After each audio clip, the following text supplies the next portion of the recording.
Hello everyone, this is Cody Lee of BlackCatBooks.org, author of I, the Dragon, Cruel and Beautiful, Rabbit Hole, Lauren Frey, and the upcoming Jaw of the Dragon, releasing June 10th, 2023. It's been kind of interesting over the past couple of years, seeing a handful of people, certain individuals try and claim that go broke, go woke is go woke, go broke isn't a real thing. That it's fake and gay. That the system is so inherently like toxic and corrupt, and that there's so many people like willing to buy into this stuff that these companies don't go broke. Like you have people like the ESG system, which does exist. You have like all these like justifications and these excuses like regarding the situation. And I think there is some discussion to be had about like what exactly happens when you go woke, like what going broke actually looks like, the process of like these companies desperately trying to push like wokeness into the general population. There is like a real conversation to be had here, but I don't think there is any denying whatsoever that go woke, go broke, go woke, go broke is not a real thing. Right, like there is no way you can you can claim that like wokeness is popular, that it sells a lot, that it's going to reach its target audience, that it's going to influence the masses, and you can't convince me that this stuff is making money.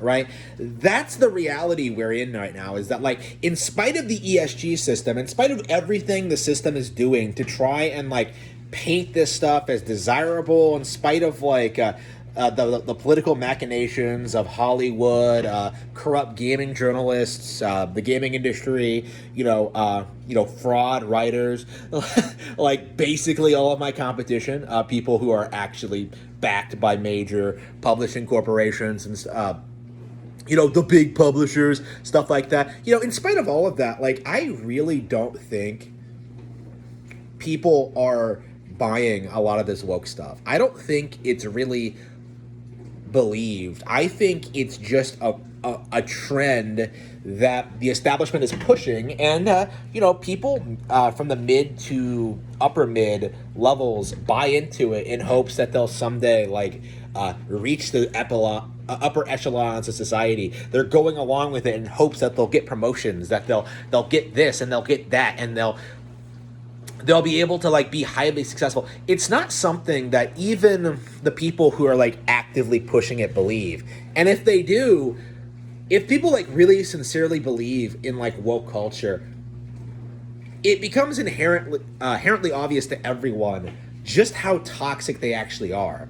I think like the creators behind Velma are a really good example of this, where you see these people, you see like the show they made and like the interviews they give and the discussions they have about like about the show, about their views on society, about like the brand that the show was supposed to like be a representation of. You see them talk about this, and when it all comes together, when they produce the show, when like everybody watches all 12 episodes, you create a show that appeals to absolutely no one. It's not appealing to Scooby-Doo fans because it doesn't have Scooby-Doo in it. It has nothing to do with the characters. It has nothing to do with the general concept. It's not like, it doesn't appeal to like animation fans. It doesn't appeal to like adult animation fans.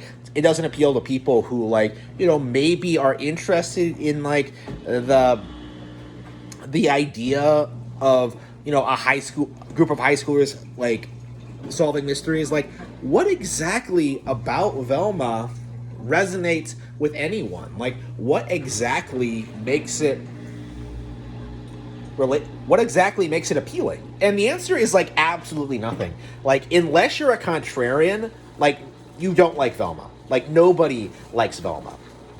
Nobody likes any of these woke projects, right? Nobody likes the new Star Wars movies. Nobody likes Indiana Jones, or like a lot of the new Disney, any of the new animated Disney films, right? They all have problems outside of simply being woke, right? They're all inherently flawed.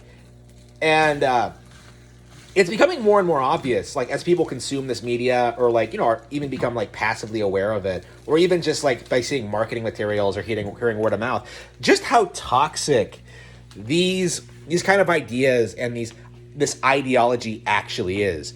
It's not just people, being upset at a political ideology or like, a certain demographic or a certain group of people. It's just a frustration at, the individuals who are paid to create entertainment just failing to make anything even remotely entertaining, right? And fundamentally what that means is that more and more people are drifting away from this kind of entertainment, right? Like, I really don't see Indiana Jones 5, with the way it's looking right now, really doing very well at all. Like, plenty of people already hate, like, Temple of Doom and Kingdom of the Crystal Skull. Is 5 really going to, like, get people, like, in chairs? Like, maybe people would go see it for, like, Harrison Ford's final Indiana Jones movie, but, like, who really cares, really? Like, as a huge James Bond fan, I certainly don't, like, care about Never Say Never Again, or even like Diamonds Are Forever, or even You Only Live Twice, because those aren't the best Sean Connery films, right? Like, even then, like, if the quality is down, like, why would I continue to care? And even if the film is good, like, why would I ever revolve my life around it, right? And I think that's kind of what we're seeing here, is that, like, go woke, go broke doesn't necessarily mean that, like, the companies are going bankrupt. What it means is that people are, like, tuning more and more out of, like, what these creators are developing. So even if, like, they have some long-standing, like, hugely successful franchise like Star Wars, and they keep making films and they keep getting people to watch them, like, more and more you're going to see people just, like, slowly drift away, right? And we're going to reach the point where, like, there's more bad material than good ones, right? Like, and again, like, Star Wars is in a weird situation because, like, the first two films are, like, all-time classics. And then you can argue there's been, like, good Star Wars media over the years. Like, I've heard people say that, like, Revenge of the Sith is good. I've heard people, like, say things like that. You can argue about this kind of thing. But, like, is it going to be viable for someone getting into it in, like, 2025 to, like, go through all this material and discover, like, Star Wars, when, like, the new material that's getting made isn't all that interesting or compelling?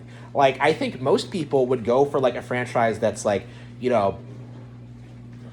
higher quality, that actually respects its fans, that actually has, like, an interesting setting, and actually is still getting good content made today. Like, stuff that isn't, like, compromised, like Star Wars is. And there are countless examples of that.